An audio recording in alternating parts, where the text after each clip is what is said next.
Welcome to the ICAS Expert Voices Initiative. My name is Yilun Zhang. I'm the Research Associate at the Institute for China-American Studies. Today it's our great honor to have Professor Gordon Houlden to join us to provide a third-party perspective on the U.S. China bilateral relationship. Professor Gordon Houlden is the Director Emeritus of the China Institute at the University of Alberta, and he's also a very, very senior veteran diplomat. And welcome. Thank you very much for that compliment, Yilun. I'm delighted to be here today. Thank you, sir. So we're going to start with a very general question, sir. So how would you define the U.S.-China bilateral relationship from your perspective? Well, of course, it's a complex and evolving situation. I think it's safe to say, though, that the current state of the bilateral relationship is not ideal, and it's certainly not in as good a place as it would have been, say, a decade ago or even 5 years ago. I'm optimistic that there's a prospect for improvement, but there are a lot of issues, I believe, that need to be addressed by both sides. Sure. So would you say that at this moment there are a lot of talks in Washington that keeps defining this relationship as a strategic competition? Would you think that that is an accurate definition for the U.S.-China bilateral relationship? I think that is accurate. Again, perhaps when China was smaller in terms of its economy and of its national power, it was easier to see China as other than a threat. With the rise of China to a near peer status as a great power, I think it makes the leading political national power of this last century nervous when they see that rise and the implications of that rise for their own future. So you were talking about China was less of a threat back in the day. So would you consider that now, including the United States, most of the Western world or the developed countries are actually seeing China as a threat? If so, how, in what way? Is China more of an economic threat, or is China more of a security threat, or it's a combination? It's complex, and I'd argue, when you say most of the West, I think there are sometimes sharp differences or significant differences between various countries. I think in the case of the United States, again, it's not my country, neither is China. So keep in mind, I am an outsider opining on countries which I'm not 100% familiar. But it is my impression that in the city of Washington, in this country, United States, the views of China are more net negative and more concerning vis-a-vis the United States' own future than was the case a few years or a few decades before. Now, since you mentioned your country as a senior diplomat who served for Canada in Asia Pacific in many countries back in the days, and also promoting China-Canada relationship later on, how would you assess Canada's position vis-a-vis the United States and China at present? Well, we as a relatively small country, large territory but small population, and relatively small economy, although I would note that when we first established diplomatic relations with China in 1970, on paper at least, the Canadian economy is larger than the economy of China, which had then around 1 billion people. We had about 25 million. It seems incredible to me to think that was the case. But whatever that case is, that was at that time, now we have a growing China with an economy that's closing in on the United States for the title of the world's largest. In the case of Canada, I think we perhaps matter a bit less to China than we did in that early phase. We had been one of the first Western countries to recognize China, with the exception of France and the United Kingdom. And when we recognized China in the fall of 1970, there was followed by a wave of other countries, Japan and most of Western Europe, that followed suit. So I think that we had, and then the first Prime Minister to be Prime Minister at the time of recognition, Pierre Elliott Trudeau, it was seen as a opening of China. It was part of the opening of China to the outside world, and I think we may have even exaggerated the importance of our role at the time. But whatever, while the relationship was correct and net positive, it wasn't all that substantial. Trade was modest. People ties were few. The Chinese diaspora in Canada was relatively small compared to what it is now, which is almost 2 million people. And so we now have a situation where relationships more complex, not as positive, but far more substantial. So you talk about, after Canada build diplomatic relationship with China, and you pretty much served throughout the entire period. Could you just give us a few more background knowledge about what was Canada's foreign policy priorities or objective with regard to China? What does Canada seek to get out of its engagement with China? Well, we are a country which is deeply integrated in economic terms with the United States, and we are 6,000 kilometer long border, runs along the United States, but it's been a traditional Canadian objective to try and diversify somewhat our trade. We are very trade dependent. The percentage of GDP generated by trade, in the case of the United States, is about 24%. China, I believe it's in the high 30s. For Canada, it's 65. So we live by trade, and while we are delighted to have such good access to the U.S. market, we have tried for decades to diversify. China was and is an important part of that option, but that trade grew very slowly. It still doesn't perform as well as it should, but there was also recognition, I think, amongst Canadian intellectuals and the Canadian political leadership that, for good or for ill, China was important, and that we hoped to be a small formative influence. I think we exaggerated how much influence we could have on China, and we underestimated how much influence China would have on the rest of the world.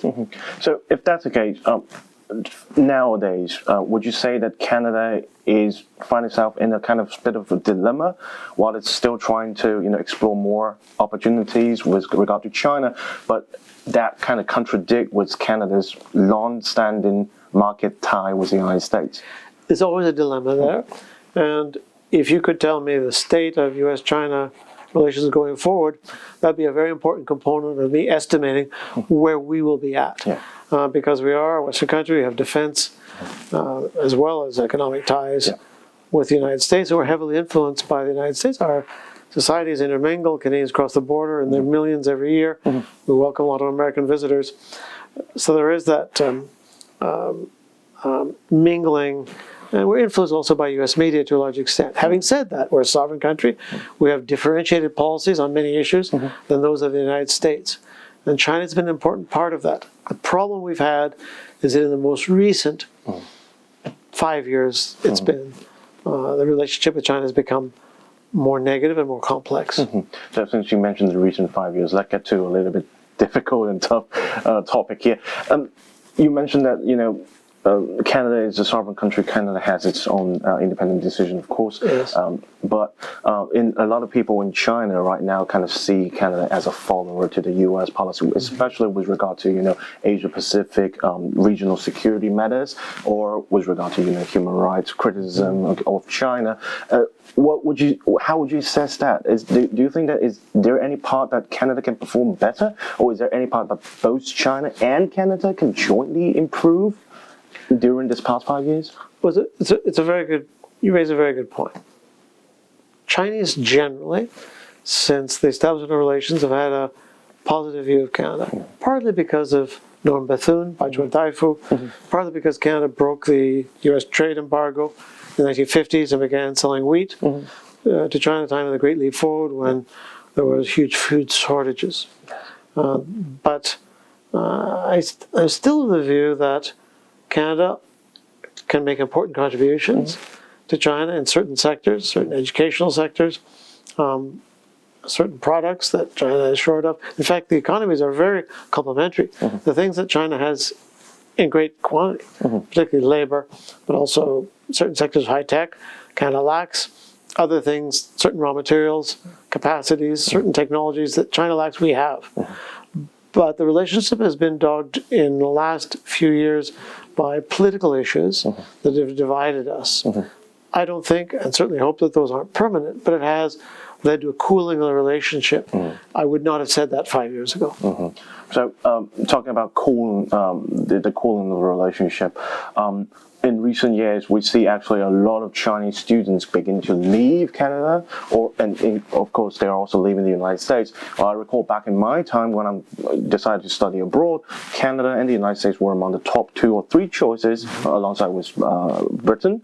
So, how would you say that, as someone who's been working at a university as an academic for a very long long time. How would you say that? Is it absolutely important for Canada to attract those people back, or would you say that it is up for the Chinese? Give them time, they will realize that they need good education in Canada and come back. How would you say that to balance these two, and what kind of policy recommendation you can offer to them? People relationships are so critical, and I believe they benefit both sides. I don't want to exaggerate the change, because Chinese students still remain by far the largest single component. The rising number of Indian students coming as well. At my university alone, we had, 5 years ago, 4,000 students. Now it's about 3,000. So that's a decline, but not a massive one. These are very important to my province and my country. About a third of the students stay in Canada, become Canadians, and bring all sorts of talent. The other 2/3 go back to China, hopefully with very positive views of their experience and skills that they've achieved. It's good for our economy. We still have, proportionate terms, far more Chinese students in Canada than we do in the United States. And quite frankly, some students who have recently left the United States have gone to Canada. So it's not a simple formula, and I'd be very disappointed if we didn't continue to attract, that is Canada, Chinese students to my country. I think, again, it's mutual benefit, and I also think it aids understanding. Someone who's lived in another country, whether it's you living in the United States or me living in China, the place will never be simple. It'll always be complex. There'll be shades of gray, and you'll understand the positive as well as the negative. And I think that's really important, as opposed to with a loudspeaker shouting at each other, or simply by mass media trying to understand the other side. Yeah. So actually, you brought up a very interesting point that about 1/3 of those Chinese students choose to stay in Canada. All right. So I remember you said that Chinese are now above 10% population. It'd be 2 million. So out of 40 million of our total population, they'd be 1/20th. Oh, 1/20th. Yeah. So if that's the case, because it's kind of very interesting that the view which you say, because you specifically mentioned those Chinese students return back to China, and you still have a kind of very positive view about them returning back to China. Absolutely. I think most of them don't intend their families send them, or they come on their own decision. It isn't with an idea they're abandoning the majority of their country. And for even those third who stay, they may well have come with the intention to go back to their families, etc. I used to say, when I'd see those airplanes arrive or depart, people would say, well, do you want them to stay? And I said, I don't care. I don't give a damn.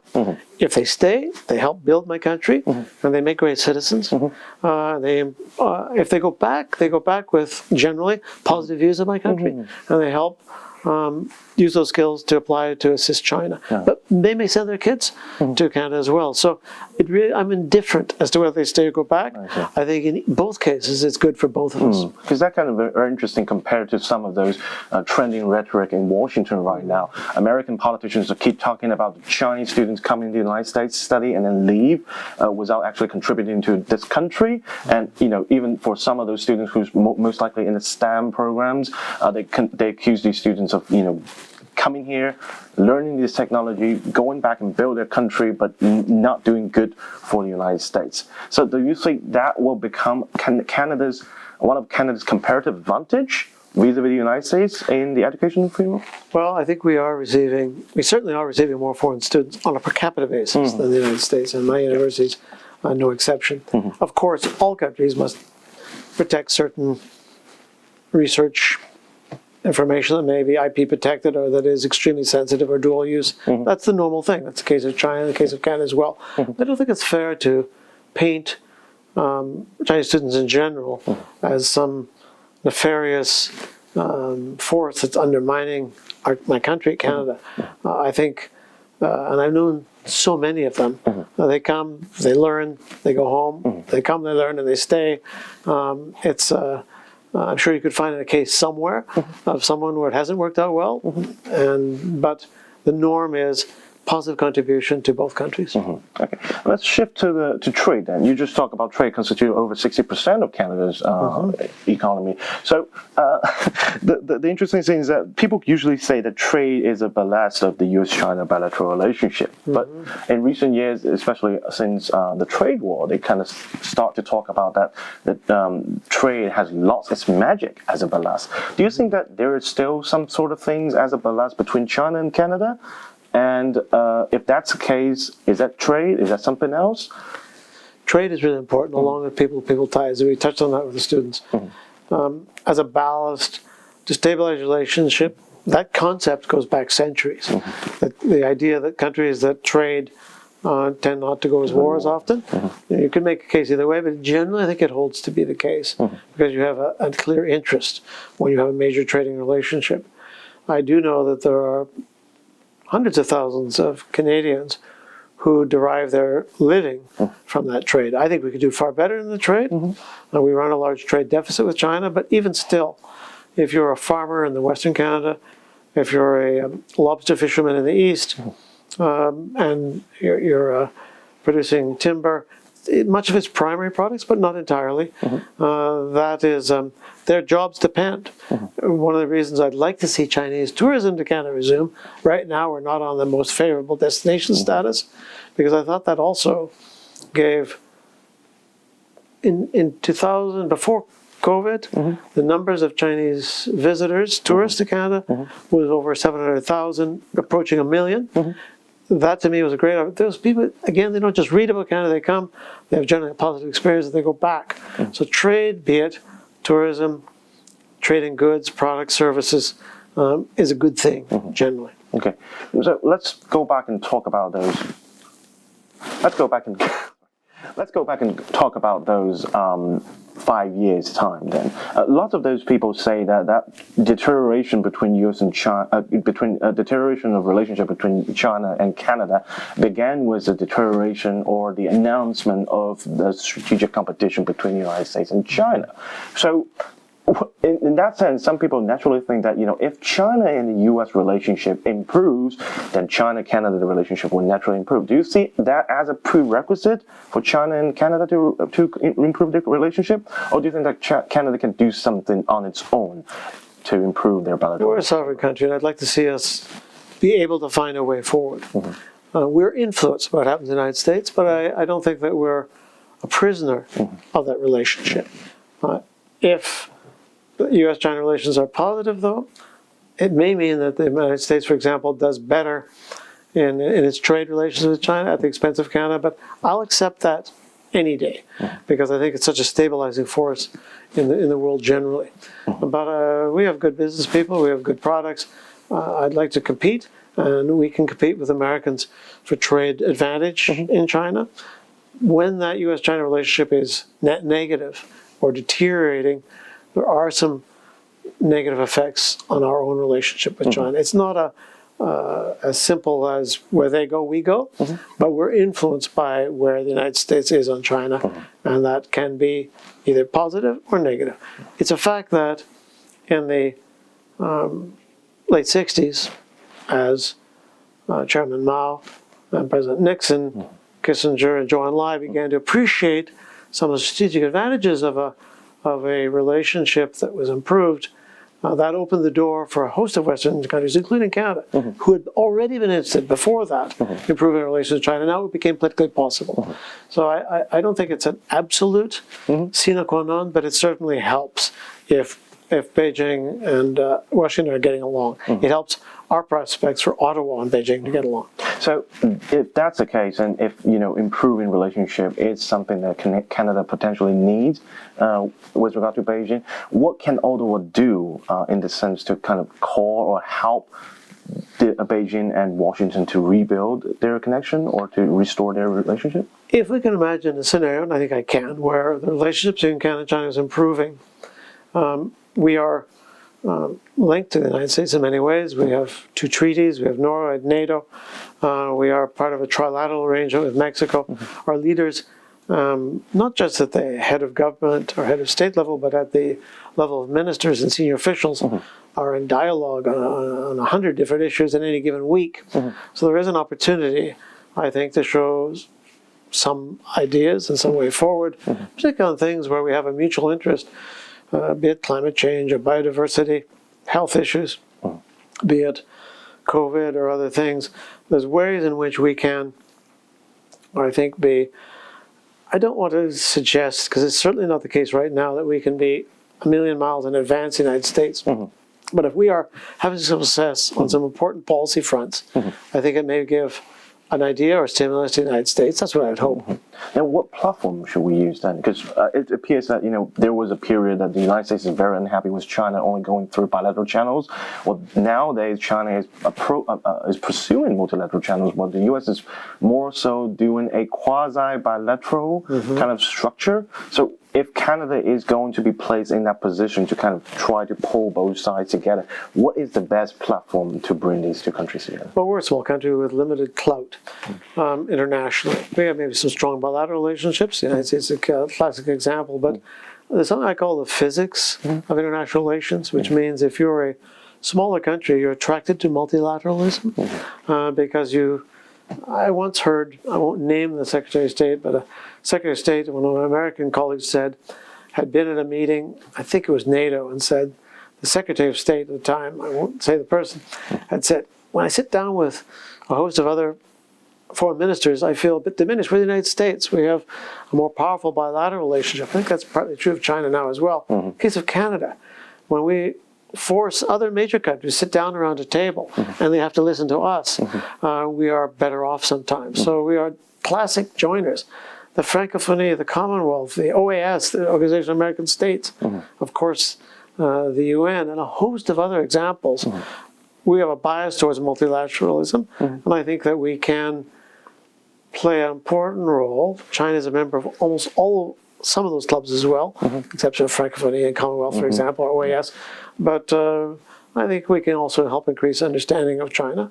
We have a more important relationship with China, even now, with the damaged relationship that exists, than do many other countries of our size. And what you say, is there any other country that you can think of that will definitely join the Canadian camp and try to help jointly improve the U.S.-China relationship, not just in the interests of U.S. and China, but also in their own interests?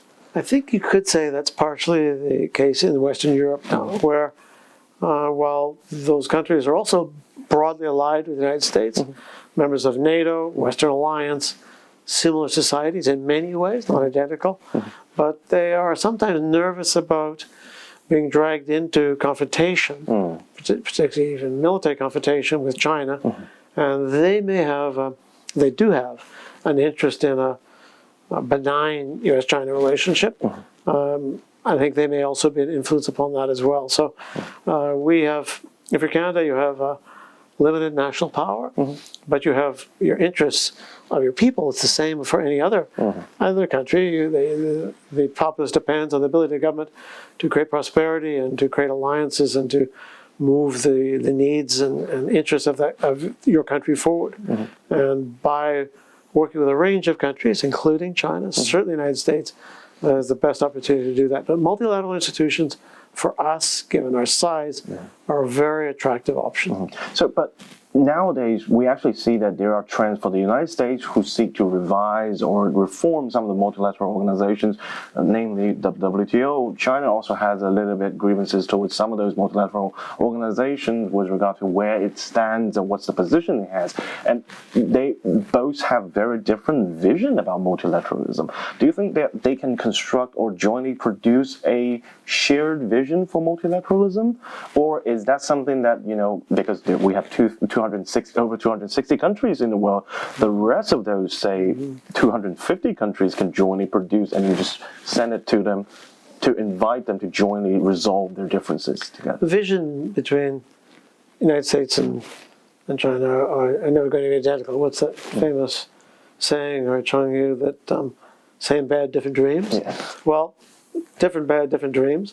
But there are elements that are similar. And I think you mentioned the WTO, for example. I recall at the time of negotiations of China to enter, China was deeply concerned about protecting its home market, not being swamped with foreign goods.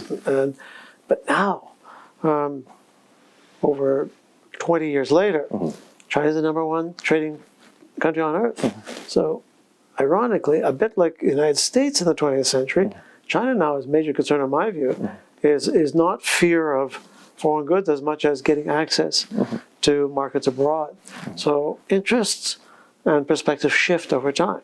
So I'd argue Western countries with relatively open economies should have a lot in common with China and wanting to maintain a relatively open global trading system as opposed to endless protectionism. I see. Speaking about China protecting itself, the recently released Canadian Indo-Pacific strategy has kind of kind of stirred up a lot of criticism in China, where they say that Canada is seeking to increase its presence in the region, while Chinese don't necessarily traditionally see Canada as a regional participant or as a regional actor. How would you assess this recent Indo-Pacific strategy, and also comment on potentially, Canadians increasing its military activities most of the time jointly with the United States? Would that leave a very strong mark in the China-Canada bilateral relationship in the future? It's true that in November of last year, Canada released for the first time its Indo-Pacific strategy. However, if you read the document, it's not a page-turner, like a lot of government policy documents, but if you persist and read it through, unlike some of these documents from other countries, China features prominently, not always in a positive sense, but there is at least a recognition that China must be and is part of the Indo-Pacific region. I'm more traditionalist, I tend to see Asia-Pacific, but if you wish, Indo-Pacific. It's not just a military thing. And quite frankly, when you say about Canadian, our percentage of GDP spent on the military is extremely low, to the point that NATO members, including the United States, complain about our very limited spending. In fact, if you read the whole document, it says that Canada will add 1 frigate, 1 naval vessel in the course of what I think will be taken at least 5 years. China adds 20 new naval vessels every year. So I don't think that the Chinese or China need to be nervous about Canada as a military power. I think we get a little bit of a free ride being part of NATO. We're probably underspending as to what needs to be done. Military is expensive. Ours is always going to be small.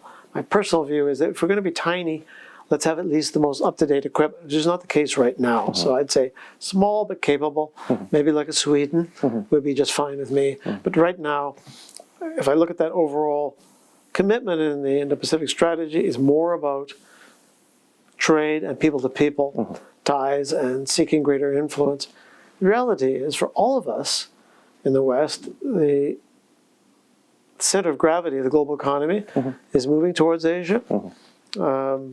2/3 of the people live there, and in fact, historically, that's where the center of gravity of the global economy has always been for several thousand years, with the civilizations such as the Chinese and Indian civilizations being the most important ones, and China's now regaining a percentage of global GDP that's more or less where it was in the time of Qianlong Emperor, over 200 years ago. So I think in some ways a return to the normal. It's why I don't lie awake at night about the idea of the rise of China. The vision of China that I feared was one of internal strife, poverty, warmongering. That was one which was, if you look back at some of the books written in the West in the 50s and 60s, that was a vision that was feared.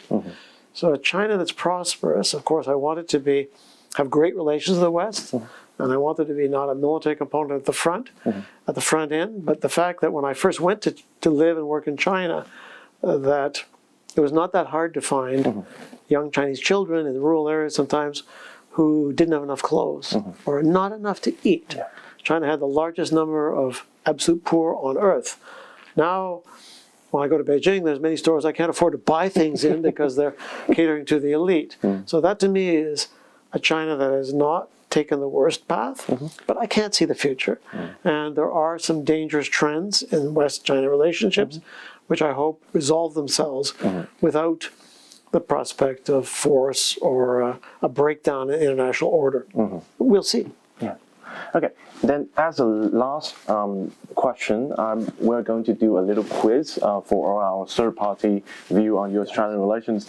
It's going to be very simple. So just to talk about, speaking for Canada then, Yep. what does Canada like about China? What is Canada's greatest grievance towards China? And respectively, what does Canada love best about the United States? And what is Canada's biggest grievance towards the United States? Okay, I'm going to answer on the point of view of the average Canadian, as opposed to someone who's works on foreign policy issues. For China, and again, I don't think it's a picture that's in sharp resolution, because most Canadians have not been to China, and so they have a somewhat vague idea. So I'll be quite frank, the food would come right to the top. A sense of Chinese culture, its origins, country. I mean, Canadian history is all within 500 years. That's going back to the first settlement by, of course, there were indigenous people here before, but the first European powers arrived in Canada 500 years ago. China, you could add a zero to that perhaps, depending on how you define China. There wasn't a consciousness of China being China then, but far longer. So I think that appreciation of ancient culture, a brilliant culture with food. I think now there's more of a concept of Chinese capacity as well, sports, modernity, S&T development. So it's a mix of those things. In the case of what Canadians do not like, there is concern about reporting on human rights issues. There's some broad concern about the rise of Chinese national power, what that means. We've grown very comfortable with the dominant societies in the latter half of the 20th century and the 21st century being Western democracies. And there's nervousness about if China has a different political system, very different. That's one thing for China to select that for itself, but what does it mean as it becomes more powerful for those of us who live in the West? United States, every Canadian thinks they know a lot about the United States because they watch Western sitcoms and they go to shop across the border and they think they're experts in the United States. The reality is, particularly for those Canadians who are fortunate enough to come to the District of Columbia, the U.S. government is quite distinct, and some of the national ethos in the United States is different. We divided in 1776 when we stayed with Britain and then became an independent country, but by evolution, you can't even point to an exact date when we became independent. We didn't have to fight for it. Americans fought for their independence, and that's sort of more revolutionary. Americans may not think of themselves as revolutionary, but they were, and a little bit more dynamic. The watchword of the first Canadian Constitution was peace and good governance. It's pretty bland, and that's maybe a little bit the way we are. Things that Canadians don't always appreciate. I'd argue it's something that's not fair, but if you're, say, the younger brother, you know, we've been around for as long as the United States, but we're much less powerful. You sometimes resent the more powerful, the elder brother who tells you what to do. So some of that isn't always appreciated. And some of the things that Canadians are not comfortable with is the gun culture. For they do go to the United States often, and we in Canada have a very strict gun control. Our streets tend to be safer, and so there's nervousness about that. But overall, the relationship is positive, and with more direct knowledge as the case of China. The problem we have there is that Pacific Ocean is very, very wide. So that's again why I favor people ties. We want Chinese tourists to come back to help understand us, and we to better understand them. Okay, thank you so much. It's a pleasure. It's really good. And that concludes our interview for the Expert Voices Initiative this time. And you can watch the whole program and the other interviews on our website. Thank you. Thank you, pleasure. Thank you, sir. And thank you very much. Yes, I'll shake your hand as well. And I'm going to zoom and see if I can find Noah.